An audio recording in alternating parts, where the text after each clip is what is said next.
Good afternoon, this is Kathleen Pate at My Alabama Farm Life, and today I'm going to be working with my bees. As you can see, I have some bearding going on in the hive, and I believe it's time to go ahead and add a super.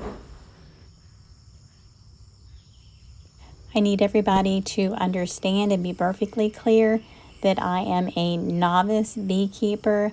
I know just enough to be dangerous. And after I watched through all the video that I took, I realized and spotted all the mistakes that I made. So this is not a how-to. It might be what not to do. And I'll point out those mistakes as I go. So maybe if you're a new beekeeper, you won't make those mistakes either. And as you can see, I don't wear a bee suit, but I do have a hood. I have been bitten a few times, and that's why I have on my really baggy pants. This shirt is what I typically wear when I work with the bees, and they don't seem to care. But what I have discovered is as long as I use my smoker, it really doesn't matter. If you can make sure that your bees are subdued, what you wear doesn't matter. I like to wear the cap and netting because it makes me feel safer. But if you're working with bees, you wear what you want to wear. Wear a hat, wear the full suit, you do you. One of the other things that I noticed is that I went really crazy with my smoker. I was using it constantly, probably way too much. However, my experience with these bees on the left-hand side, they tend to be really wild. And the last time I was in there, they got me a couple of times. So I want to make sure that they are really nice and calm and docile before I open them up.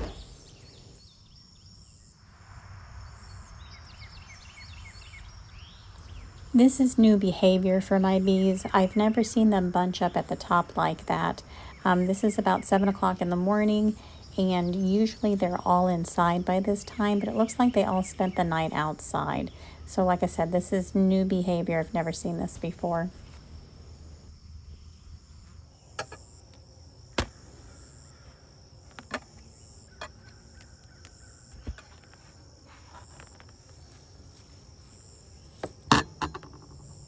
All right, so I have the lid cracked open, and let's see what's going on inside of this hive.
It is crazy to see how many bees are in this beehive.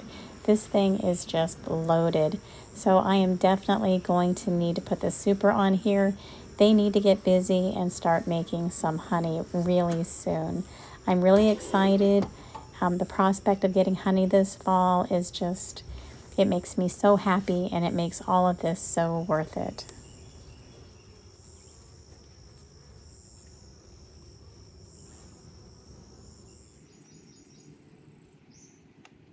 Now, this is where I make my first mistake. As I said before, the bees still intimidate me a lot.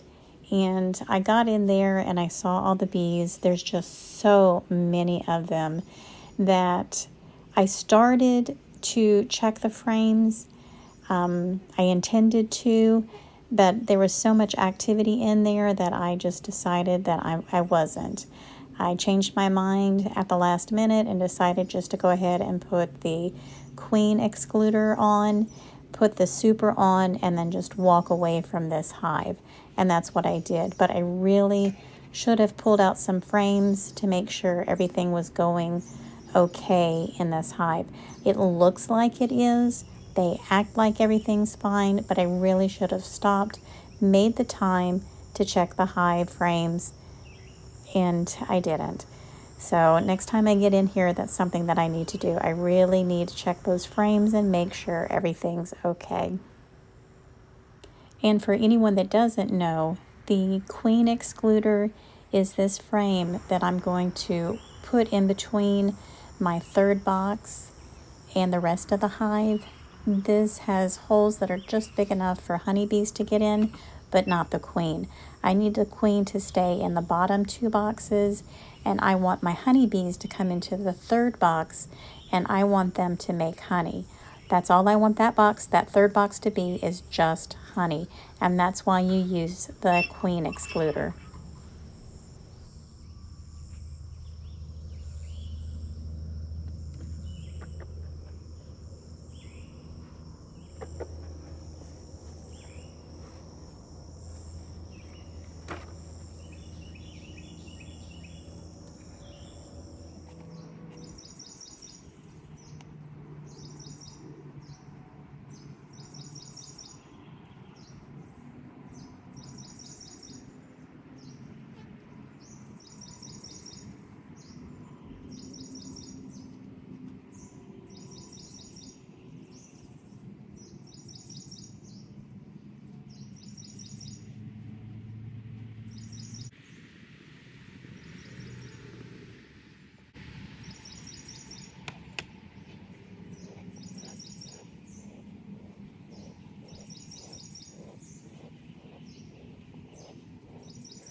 Okay, so I have that one all put back together, and now I'm going to come over to my hive on the right hand side. Now this one is not nearly as active as the other one. I would say the activity is probably about a third, maybe even less. So I have a lot of concerns for this one. So this one I really need to get into it and try to figure out what's going on.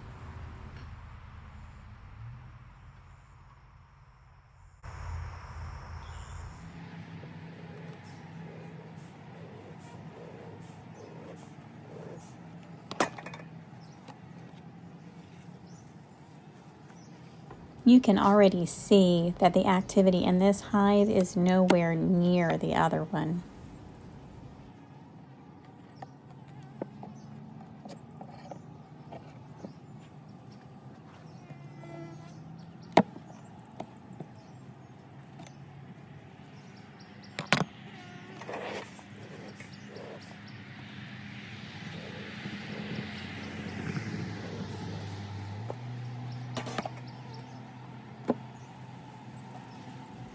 So my bees are still here. They're still working. There just is not as many in this hive as there is in my other hive. And now I get to admit to my second mistake. Now I know there's something going on with my hive. So I go to my YouTube resources, I go to my internet resources, I also have books, so I start researching what could this possibly be, what is wrong with my hive. So I've looked at a lot of pictures, I've looked at a lot of bacteria or diseases that hives can get. So now I have this all in the forefront of my mind. So now I'm going to start trying to make diagnosis, having no idea really what I'm looking for. And I pull out this first frame and it just doesn't look right to me. It doesn't look right. Even though it's a black frame, it's very dark. I've got some brood. I don't know what that white stuff is. It looks like chalk mold or something. I don't know. Again, I'm very new to this. I've got all this information in my head and I'm trying to make a diagnosis. My biggest fear, however, is that this has foul brood. And again, I've seen pictures, I've watched the videos, and I'm not sure if this is what it is. It kind of looks like it as far as the pictures go, but it doesn't, if you know what I mean. Now, from all my research, I know that there's European foul brood and American foul brood. These diseases are devastating to your hive and to your entire apiary if you find it. I'm pretty confident that this is not foul brood, but I have decided to treat it like it is. So I'm going to go ahead and put this all back together. And what I'm going to do is I'm going to go to my apiary store, to my bee supply store. I'm going to buy a whole new hive and I'm going to take these guys out and I'm going to put them in a brand new clean hive and take out anything that I suspect might be damaged or, like I said, might have foul brood on it or something. Again, because of my inexperience, I'm not sure what's going on, but the best thing that I did do was I did have this video and I did go to my bee store in Birmingham and I got some really awesome advice.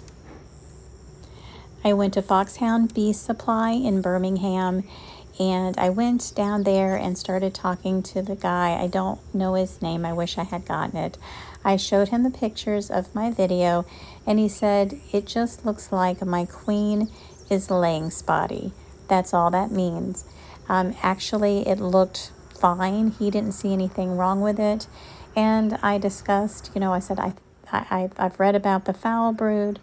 I don't think I have it, but I would like to go ahead and put them in a new hive.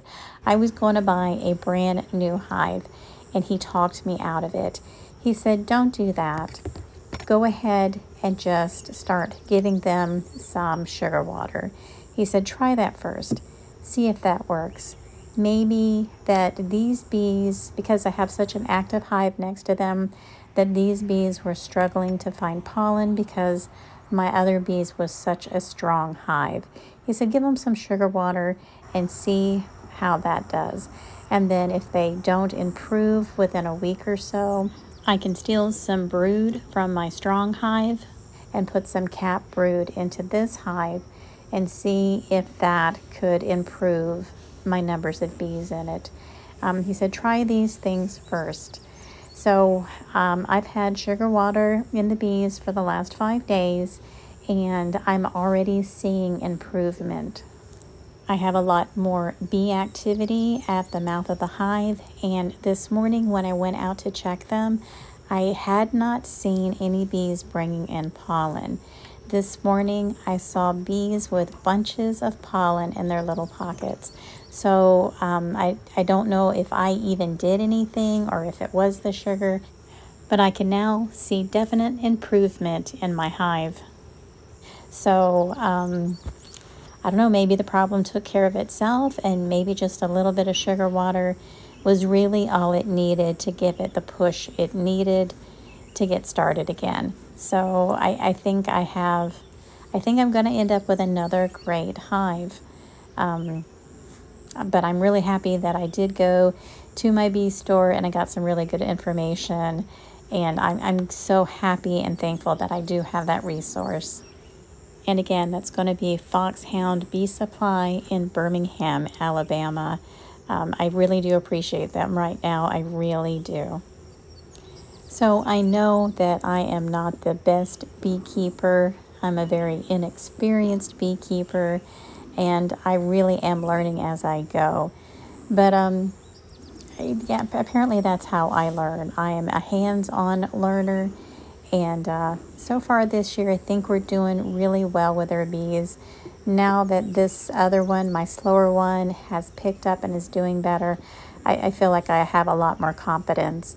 I'm going to have to get out here again in a couple of more weeks and check all the hives and see how they're doing. But next time, I'm going to have to really get into it, pull out these frames, and just actually see what's going on. I need to stop letting these bees intimidate me so badly. I don't know why I'm so afraid. Usually bugs don't bother me, and bees certainly have never bothered me during my lifetime. So I just don't understand why I have such a problem getting in there and actually looking at those frames. But next time, I hope to do better. So this is going to be the end of this video. I hope you guys enjoyed it and got some information. Maybe you can learn along with me. Thank you, everyone, for all your support. And you guys have a blessed and joyous day.